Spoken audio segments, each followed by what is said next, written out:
संधि और मेरे बीच पिछले 17 दिन और अनगिनत शव है माताश्री। यदि मुझे मेरा प्रिय राधे वापस मिल जाए तो कदाचित मैं संधि कर भी लूं। यदि मुझे मेरा प्रिय दुशासन वापस मिल जाए तो कदाचित मैं संधि कर भी लूं। यदि पितामह के वृद्ध शरीर से सारे वाण निकाल लिए जाएं तो कदाचित मैं संधि कर भी लूं। परंतु जैसे ये सब संभव नहीं है माताश्री, उसी तरह अब संधि भी संभव नहीं है। और अब मैं संधि करके अपने मित्र राधे की निष्ठा, अपने प्रिय अनुज दुशासन के प्रेम, अपने गुरु द्रोणाचार्य की मृत्यु और पितामह के अनगिनत घावों का अपमान नहीं कर सकता माताश्री। मैं ये नहीं चाहता कि आने वाला युग आपको कायर दुर्योधन की माता के नाते याद करे। इसलिए अब मेरे पास युद्ध के अतिरिक्त और कोई विकल्प नहीं रह गया माताश्री। हे माते, क्या आप मुझे अस्त होते हुए चंद्रमा को साक्षी मानकर विजय श्री का आशीर्वाद देंगी?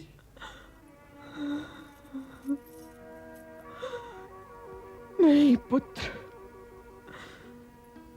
ये आशीर्वाद तो मैं नहीं दूंगी। अपने प्रिय पुत्रों के खो जाने के पश्चात भी ये आशीर्वाद तो मैं नहीं दूंगी। किंतु ये शिव भक्तनी तुम्हें कवच पहना सकती है। हे पुत्र, गंगा जाकर स्नान कराओ और गंगा तट से सीधे मेरे पास आओ। किंतु वैसे ही जैसे तुमने जन्म लिया था। नग्न माताश्री?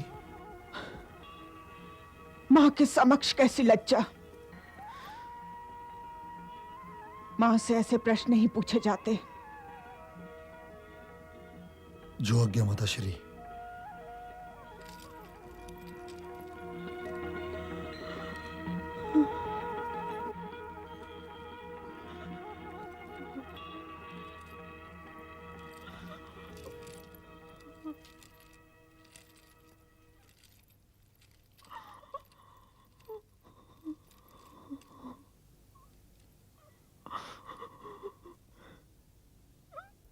प्रणाम माता गांधारी।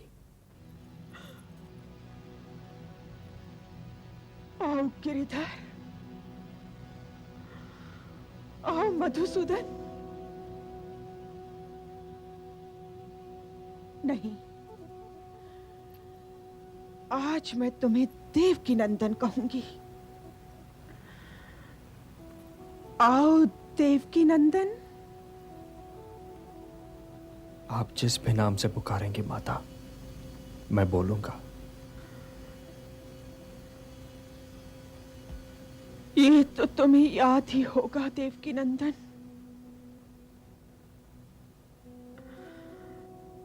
कि 17 दिन पहले मैं 100 पुत्रों की मां थी और आज केवल एक पुत्र की मां रह गई हूं।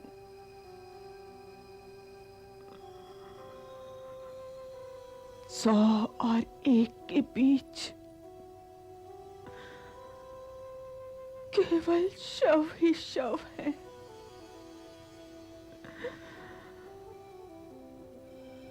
देवकी नंदन,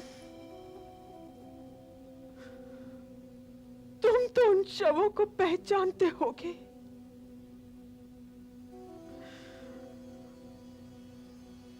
वे मेरे पुत्रों के शव थे। हाँ माते, और इन शवों में एक शव ऐसा भी है जिसे आप पहचानते हुए भी नहीं पहचानती। और वो शव है ज्येष्ठ कौंतेय का। क्या युधिष्ठिर? नहीं माता, बड़े भैया ज्येष्ठ कौंतेय नहीं है। ज्येष्ठ कौंतेय वो था जिसे आप सब राधेय के नाम से जानते और समझते थे। राधे? इसलिए ऐसा नहीं है माता कि शवों के इस ढेर में मेरी बुआ का कोई योगदान ही ना हो। वो कुंती पुत्र था। हाँ माते, इसलिए ये न सोचिए माता कि आपके पुत्र दुर्योधन के पक्ष में मेरी बुआ की ओर से कोई युद्ध ही नहीं कर रहा था।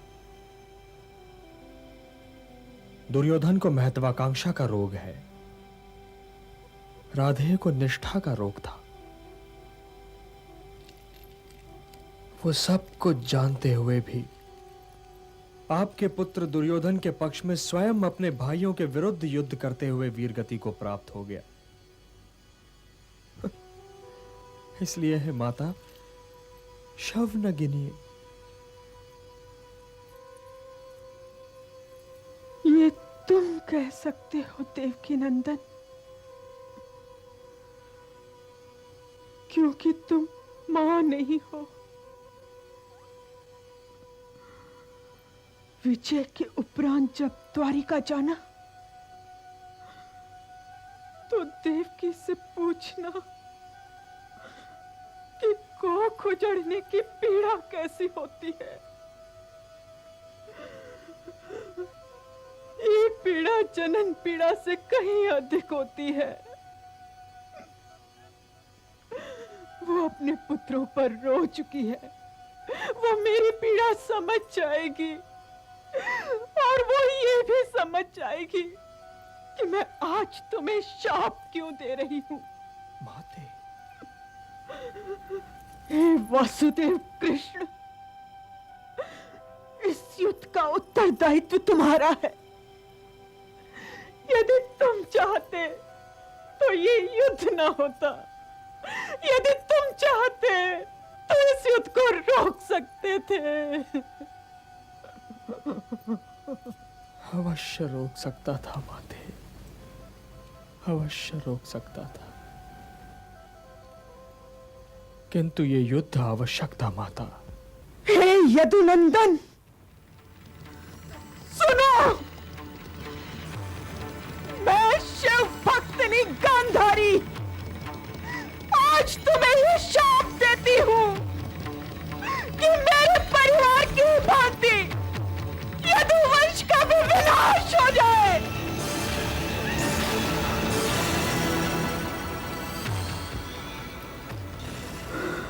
हे माता, सोचा था कि आज्ञा लेने से पहले चरण स्पर्श करूंगा, किंतु अब चरण स्पर्श करके मैं आपको धर्म संकट में नहीं डालना चाहता।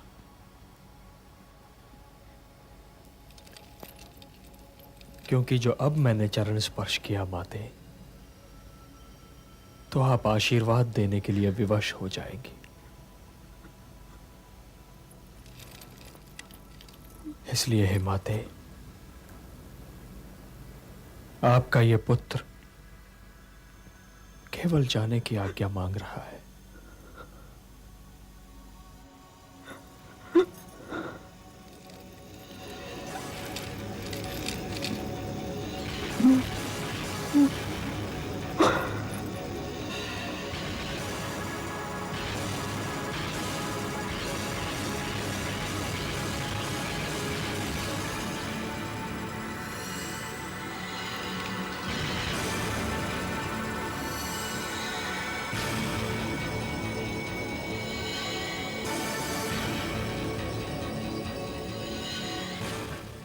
युवराज दुर्योधन, तुम अपने वस्त्र कहां भूल आए? और तुम्हारा मुंह तो माता गांधारी के शिविर की ओर है। क्या तुम अपनी माता के पास इस दशा में जा रहे हो? माता श्री का यही आदेश था। किंतु वो तुम्हारी माता हैं। उन्होंने अनेक बार तुम्हें अपनी गोदी में लिया होगा, किंतु तुम तो माता नहीं हो ना। तुम तो पुत्र हो, और वो भी वयस्क। और एक युवा पुत्र अपनी माता के सामने इस दशा में जाएगा, पूर्ण नग्न। भरत वंश की तो यह परंपरा नहीं है युवराज।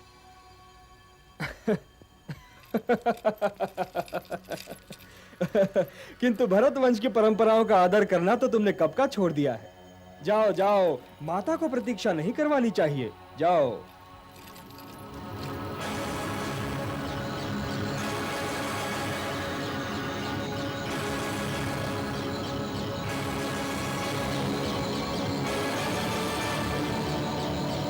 माताश्री,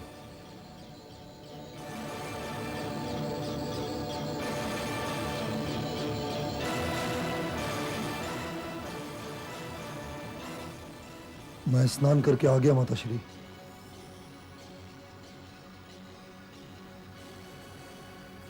मेरे सामने आकर खड़े हो जाओ पुत्र।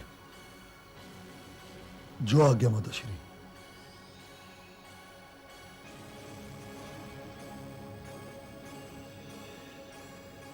हे पुत्र, मैं क्षण भर के लिए अपनी आंखों पर बंधी ये पट्टी खोलने जा रही हूं। मैंने तुम्हारे भाइयों को तो नहीं देखा, मैं तुम्हें आज देखूंगी।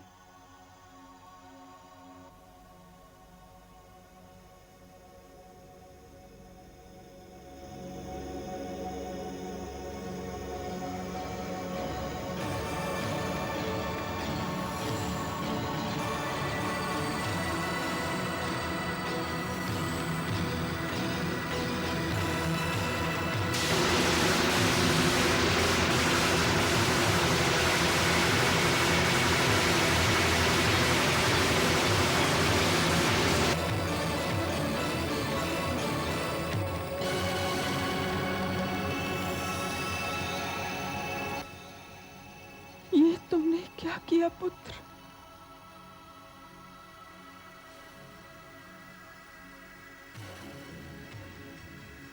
मैं आपके सामने नग्न कैसे आता माताश्री?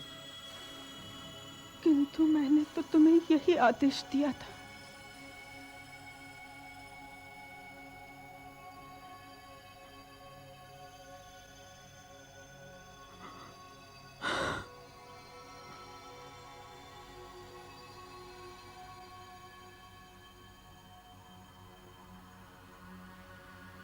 तुम्हारे शरीर का वो भाग जिस पर मेरी दृष्टि पड़ी ही नहीं, दुर्बल रह गया पुत्र। शरीर का शेष भाग वज्र का हो गया। यदि तुम बड़ों का आदेश मानने की परंपरा भूले न होते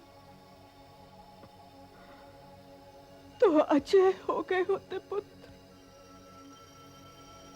तो मैं ये केले के पत्ते हटा देता हूं माताश्री। मैं कोई मायावी नहीं हूं पुत्र। मैंने अपनी उस एक दृष्टि में अपनी भक्ति, अपना सतीत्व, अपनी तपस्या और अपनी ममता की सारी शक्ति मिला दी थी पुत्र। आप चिंता न करें माताश्री, मैं कल भीम से गदा युद्ध करूंगा और गदा युद्ध के नियम के अनुसार कमर के नीचे प्रहार करना वर्जित है। कल मैं उस निमुछिए भीम को इतनी मार मारूंगा कि वो घबरा कर वीर गति की प्राप्ति की ओर चला जाएगा। फिर चाहे इस युद्ध का अंत जो भी हो,